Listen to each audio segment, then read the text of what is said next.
नमस्कार। आज हम बात करेंगे भगवान किसी का दुख और राक्षस किसी का सुख नहीं देख सकते। भगवान किसी का दुख नहीं देख सकते, ज्ञानी किसी को भी दुखी नहीं देख सकता। वो सोचता है मैं सबको खुश कर दूं। और राक्षस किसी को सुखी नहीं देख सकते, वो इसी में लगे रहते हैं मैं सबको दुख कैसे दे दूं। राक्षसों को दूसरों को दुख देने में बड़ी खुशी मिलती है और भगवान को दूसरों को सुख देने में बड़ी खुशी होती है, क्योंकि भगवान अपना स्वरूप सब में देखते हैं और राक्षसों को लगता है सिर्फ मैं सुखी हो जाऊं और बाकी सबको दुखी करता रहूं। यही कारण है कि भगवान राक्षसों को भी 99% चांस देता है, क्योंकि उसके मन में इतनी दया, इतनी करुणा होती है कि वो उन्हें माफ़ करता रहता है। और वैसे भी जब भगवान धरती पर आता है तब राक्षसों से धरती घिरी होती है। राक्षसों का एक वक्त होता है, उसमें उनकी शक्तियाँ बहुत प्रबल होती हैं। भगवान भी राक्षसों का हर कहा करता है, चुपचाप भगवान मौन में जीता है। जैसे हिंजड़े होते हैं, जो हिंजड़े होते हैं उनके सामने राजा भी आए या हिंजड़े राजा के घर पर आए तो वो उन्हें सब देता है जो भी हिंजड़े कहते हैं। हिंजड़े कहते हैं कि हमको इतना पैसा चाहिए, हमको इतना सोना चाहिए, कपड़ा चाहिए, चावल चाहिए, जो भी कहते हैं राजा तक उन्हें देता है। इसलिए भगवान भी राक्षसों का हर कहा करता है। राक्षस पाताल की सबसे नीची सीढ़ी पर जीते हैं और भगवान आसमान की सबसे ऊंची सीढ़ी पर जीता है। भगवान को इतनी यात्रा पूरी करनी ही पड़ती है। जैसे आप जो धरती देखते हैं उसके ऊपर आसमान 100 करोड़ सीढ़ी हैं और उतनी ही धरती से नीचे पाताल के नीचे 100 करोड़ सीढ़ी हैं।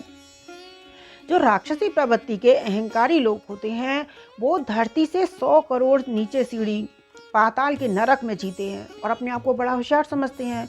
और भगवान 100 करोड़ सीढ़ी धरती से ऊपर, यानी भगवान को 200 करोड़ सीढ़ी पार करनी होती है आसमान के ऊपर जाने के लिए।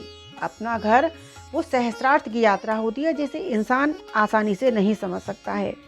दुर्वासा ऋषि जब भगवान शिव का दर्शन करने के लिए जा रहे थे तो रास्ते में इंद्र मिले। उन्होंने ऋषि का अपमान किया। इंद्र ब्रह्मा विष्णु के पास गए, लेकिन भगवान विष्णु बोले अभी दैत्यों का वक्त चल रहा है। हर युग में दैत्यों का भी, राक्षसों का भी एक वक्त होता है। उनसे दोस्ती कर लो, जब तुम्हारा वक्त आएगा तभी तुम्हारा कल्याण होगा। भगवान कृष्ण ने भी किसी भी राक्षस को उनकी पहली गलती पर नहीं मारा, उनको पूरा वक्त दिया, 99% दिया, तभी उनको मारा। कभी किसी का सहारा मत लो, सहारा इंसान को खोखला कर देता है और उम्मीदें कमज़ोर। इसलिए अपनी ताकत के बल पर जीना शुरू करो। आपने ही सिखा देते हैं कि अपना संसार में कोई नहीं है। किसी की तारीफ के गुलाम मत बनो। तारीफें दिन बनाती हैं और ताने जिंदगी। तुम किस दिशा में चल रहे हो ये ज़्यादा महत्वपूर्ण है, बजाय इसके कि कितनी स्पीड से चल रहे हो। जिस भावना से आप अपने कर्मों के बीज बोएंगे उसी के परिणाम आपको मिलेंगे। जिस तरह पेड़ पौधे पानी के बिना जीवित नहीं रहते, वैसे ही प्यार के बिना इंसान जिंदा नहीं रहता। आपका दिमाग एक चुंबक है, एक मैग्नेट की तरह काम करता है। यदि आप आशीर्वाद के बारे में सोचते हैं तो आप आशीर्वाद को आकर्षित करते हैं। It is called a law of attraction. और यदि आप समस्याओं के बारे में सोचते हैं तो समस्याओं को आकर्षित करते हैं। हमेशा अच्छे विचार विकसित करें, गुड थॉट, सकारात्मक और आशावादी बनी रहें। हमेशा सोच पॉजिटिव होनी चाहिए। सोच ही जीवन को आकार देती है। जैसा आप सोचते हैं वैसे आप कर्म करते हैं और जब आप जैसे कर्म करते हैं उसी का फल आपको मिलता रहता है। अकेले सुई की फितरत सिर्फ चुभने की होती है। अकेले सुई की फितरत सिर्फ खाली सुई हो तो सिर्फ चुभेगी, मगर धागे का साथ हो तो फितरत बदल कर एक दूसरे को मिलाने की बन जाती है, कपड़े को जोड़ती रहती है। लोग तोल लेते हैं चंद बातों पर किरदार, बारी अपनी हो तो तराजू नहीं मिलता। कोई तुम्हारी आलोचना करे कभी मत घबराओ, एक भी आलोचक की कोई मूर्ति नहीं बनी। जब भी कोई तुम्हारी बुराई करा करे, तुम्हें कोई कंपटीशन दिया करे तुलना करे, तो उसको कभी भी अपने ऊपर मत लिया करो, उसकी सुना मत करो, ज़्यादा ध्यान मत दिया करो, दिल पर मत लिया करो। किसी भी आलोचक की या किसी बुराई करने वाले की कभी मूर्ति बनते देखा है? नहीं। वक्त ईश्वर का बनाया तराजू है और सब अपना पलड़ा भारी रखने की ज़रूरत में है। इंसान की वाणी एक कीमती आभूषण है। इसके गलत इस्तेमाल से इंसान की चमक फीकी पड़ जाती है। राक्षसों में एक अभिमान होता है। अभिमान की ताकत फरिश्तों को भी शैतान बना देती है, लेकिन नम्रता की भी कम शक्तिशाली नहीं है। वह साधारण इंसान को भी फरिश्ता बना देती है। हम नम्रता की शक्ति द्वारा क्यों ना हम फरिश्ता बने। एक नगर का राजा, जिसे ईश्वर ने सब कुछ दिया, एक समृद्ध राज्य, सुशील और गुणवान पत्नी, संस्कारी संतान, सब कुछ था उसके पास, फिर भी दुखी का दुखी। एक बार वो घूमते घूमते छोटे से गांव में पहुंचा, जहां एक कुमार भगवान भोले बाबा के मंदिर में बाहर मटकियां बेच रहा था और कुछ मटकियों में पानी भर रखा था और वहां पर लेटे लेटे हरि भजन गा रहा था। राजा वहां आया और भगवान भोले बाबा के दर्शन किए। कुम्हार के पास जाकर बैठा, कुम्हार ने पानी पिलाया। राजा कुम्हार से बहुत प्रभावित हुआ और राजा ने सोचा कि ये इतनी सी मटकियों को बेचकर क्या कमाता होगा। तो राजा ने पूछा, क्यों भाई प्रजापति जी, मेरे साथ शहर चलोगे? प्रजापति ने कहा, शहर चलकर क्या करूँगा राजा जी? राजा बोला, वहाँ चलना, खूब मटकियाँ बनाना और फिर उसको बेचना। फिर उन मटकियों का क्या करूँगा राजा? अरे करोगे क्या? उन्हें बेचना, खूब पैसा आएगा तुम्हारे पास। वो बोला, फिर मैं उस पैसे का क्या करूँगा? राजा बोला, पैसा ही सब कुछ है। राजा बोला, भगवान का भजन करना, खूब आनंद में रहना। प्रजापति बोला, क्षमा करना राजन, आप अब मुझे ये बताइए कि मैं अभी क्या कर रहा हूँ, पूरी ईमानदारी से बताना। काफ़ी सोच विचार कर राजा ने कहा, इस सवाल ने राजा को झकझोर दिया। हाँ प्रजापति, आप इस समय आराम से भगवान का भजन कर रहे हैं और जहाँ तक मुझे दिख रहा है आप पूरे आनंद में भी हैं। प्रजापति बोला, हाँ राजन, यही तो मैं आपसे कह रहा हूँ कि आनंद पैसे से प्राप्त नहीं होता। राजा बोला, हे प्रजापति, कृपया करके आप मुझे ये बताएं कि आनंद की प्राप्ति कैसे होगी। प्रजापति बोले, बिल्कुल सावधान होकर सुनना और उस पर गहरा मंथन करना। हाथों को उल्टा कर लीजिए। राजा बोला, वो कैसे? प्रजापति बोले, मांगो मत, देना सीखो, और यदि आपने देना सीख लिया तो समझ लेना आपने आनंद की राह पर कदम रख लिया। स्वार्थ को त्यागो, परमार्थ को चुनो। राजन, अधिकांश लोगों के दुख का कारण है जो कुछ भी उनके पास है वो उसमें सुखी नहीं है, और जो नहीं है उसको पाने के चक्कर में पड़े रहते हैं। इसी में जो कुछ भी तुम्हारे पास है उसमें तुम खुश रहना सीख लो। दुख अपने आप चले जाएंगे। जो नहीं है उसके चक्कर में दुखी ना हो। आप संतोष से बड़ा कोई सुख नहीं है। जिसके पास संतोष रूपी धन है वही सबसे बड़ा सुखी है, वही आनंद में है, सही मायने में वही राजा है। अच्छा कर्म अपने आप में एक आनंद है। अच्छे कर्म से मन, शरीर, आत्मा तक खिल जाती है। बुरा कर्म अपने आप को कष्ट देता है। जो अज्ञानी और अहंकारी होते हैं वो इसे अपनी ताकत समझती हैं, होशियारी समझती हैं। बुरा कर्म शरीर, मन, बुद्धि, आत्मा तक को घायल करता है। बुरा कर्म तुम्हारी आत्मा तक को घायल करता, आत्मा को ही सबसे ज़्यादा घायल करता है। बुरा कर्म तुम किसी के भी साथ करो, तुम अपने आप को जैसे आग में तपा रहे हो। जैसे तुम आग का गोला हाथ में पकड़ लो, इसी तरह है बुरा कर्म। दो चीज़ें लाइफ में इम्पॉर्टेंट होती हैं। जैसे माना एक सफ़ेद कपड़ा है और तुमसे बोला जाए कि इसमें दाग लगा है, गंदा है या थोड़ा पीला हो गया, ऐसे तुम धोकर लाओ, तो तुमने उसे खूब अच्छे साबुन से रिन में लगा के खूब अच्छे से धोया, फिर उसमें नील लगाई, एकदम साफ करके लाए। देखने वाला खुश हो गया कि वाह क्या कपड़ा धोकर लाए हो। फिर उसमें नील लगाकर सब कर दी। अब दूसरी परीक्षा ये होती है कि तुमसे कहा जाए कि काजल की कोठरी में इसी कपड़े को पहन कर जाओ, पूरा घूम कर आओ, पर इसमें एक भी दाग ना लगने पाए, उसमें तुम पास हो जाओ। राक्षसों की पांचों इंद्रियां बाहर की ओर खुलती हैं, वो संसार की ओर भागती हैं, भोगने में, चीखने में, छीनने में लगी रहती हैं। और ज्ञानी या भगवान की पांचों इंद्रियां अंदर की ओर मुड़ी होती हैं, इसलिए वो शांत रहते हैं, आनंद में रहते हैं, क्योंकि उन्हें बाहर से कुछ नहीं चाहिए, वो अपने आत्मा के रस में जीते हैं। असंभव वह नहीं है जो हम नहीं कर पाते, असंभव वह है जो हम करना ही नहीं चाहते।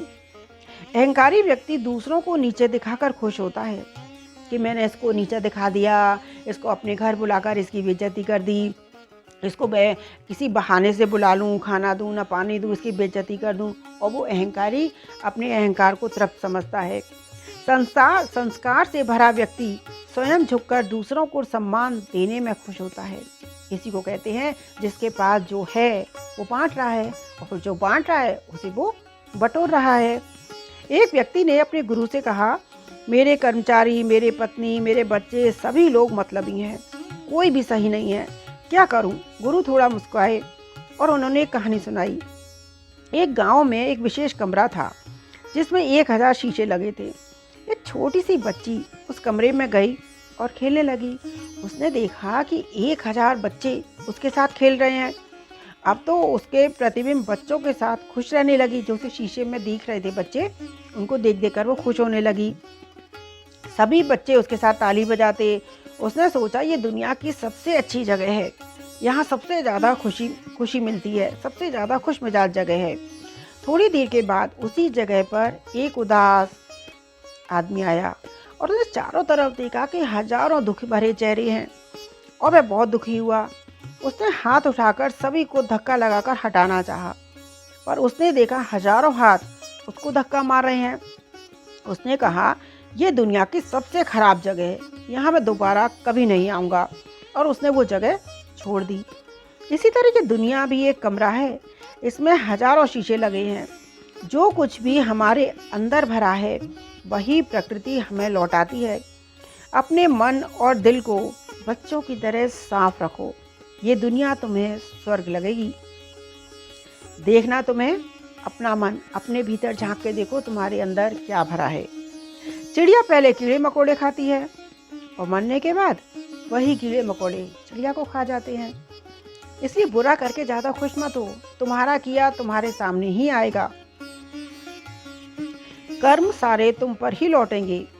जो ऊंची आत्माएं होती हैं, उच्च आत्माएं होती हैं, वो अच्छे कर्म करके सबका भला करके ऊपर के लोकों में चली जाती हैं। जो आसमान के भी ऊपर लोग हैं वहाँ चली जाती हैं। बुरे कर्म करने वाले जो सबको परेशान करते हैं वो नीचे पाताल लोक में चले जाते हैं, करोड़ों जन्मों तक वो नर्क भुगतते हैं। जो राक्षस होते हैं, भूखी आत्माएं होती हैं, वो सबको खाना चाहती हैं। उनकी आंखों के सामने जो भी आ जाए वो चाहती हैं हम इसे खा लें, ये हमें मिल जाए। और ज्ञानी, संत या भगवान एक तृप्त आत्मा होता है, उच्च कोटि की, जो सबको देना जानता है, उसे कुछ नहीं चाहिए होता। ये जो मन है तो वो नौकर, पर बन बैठा है मालिक। जिसका मन वश में है वही परम आत्मा है। भगवान सारथी बनना पसंद करते हैं क्योंकि वो आत्मा के रस में जीते हैं। जो जितनी नीची आत्मा होती है वो उतना नीचा कर्म करती है और अपने आप को बड़ा दिखाती है। इस संसार में सुखी वही है जिसे कोई आसक्ति ना हो। हर समय जो कुछ चाहता है वो हर समय दुखी ही रहता है।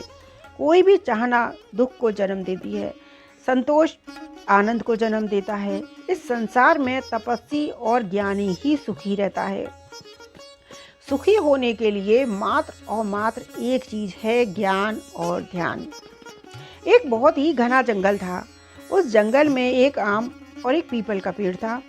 एक बार मधुमक्खी का झुंड उस जंगल में रहने आया, लेकिन उन मधुमक्खी के झुंड को रहने के लिए एक घना पेड़ चाहिए था। रानी मधुमक्खी की नज़र एक पीपल के पेड़ पर पड़ी तो उस मधुमक्खी ने पीपल के पेड़ से कहा, हे पीपल भाई, क्या मैं आपके इस घने पेड़ की एक शाखा पर अपने परिवार का छत्ता बना लूं? पीपल को कोई परेशानी हो यह उसे पसंद नहीं था। अहंकार के कारण पीपल ने रानी मधुमक्खी से गुस्से में कहा, हटो कहीं, और जाकर अपना मधुमक्खी का छत्ता बना लो, मुझे परेशान मत करो। पीपल की बात सुनकर पास ही बड़े आम के पेड़ ने कहा, पीपल भाई बना लेने दो छत्ता, यह तुम्हारी शाखाओं में सुरक्षित रहेंगी। पीपल ने आम से कहा, तुम अपना काम करो, इतनी ही चिंता है तो तुम ही अपनी शाखा पर छत्ता बनाने के लिए क्यों नहीं कह देते। इस बात के आम के पेड़ ने मधुमक्खी रानी से कहा, हे रानी मक्खी, अगर तुम चाहो तो मेरी शाखा पर अपना छत्ता बना लो। इस पर रानी मक्खी ने कहा, आम के पेड़ पर आभार व्यक्त किया और अपना छत्ता आम के पेड़ पर बना लिया। समय बीतता गया। कुछ दिनों के बाद जंगल में कुछ लकड़हारे आए।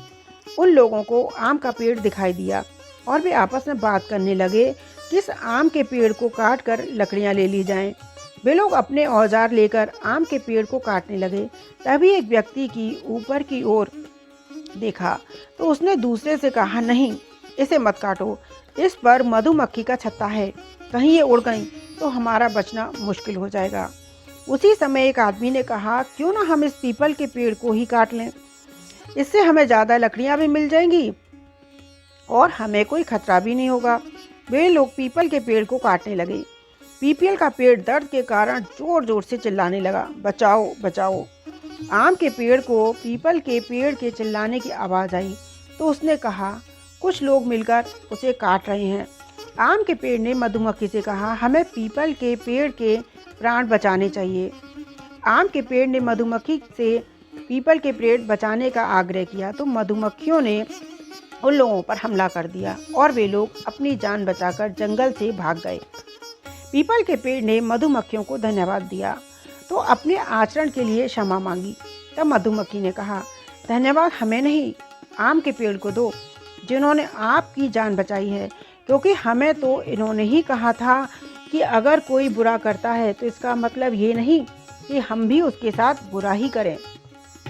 अब पीपल को अपने किए पर पछतावा हो रहा था और उसका अहंकार भी टूट चुका था। पीपल के पेड़ को उसके अहंकार की सज़ा मिल चुकी थी। कभी भी अहंकार नहीं करना चाहिए, जितना हो सके लोगों के काम ही आना चाहिए, जिससे वक्त पड़ने पर तुम भी किसी से मदद मांग सको, तभी कोई हमारी मदद करेगा। तुम जैसा करते हो वैसा ही तुम्हारे पास आता है, इसलिए हमेशा जितना हो सके सबका भला करो। भगवान किसी का दुख नहीं देख सकते और राक्षस किसी का सुख नहीं देख सकते। धन्यवाद। आज के लिए इतना ही, फिर हम किसी और दिन किसी और विषय पर चर्चा करेंगे। नमस्कार।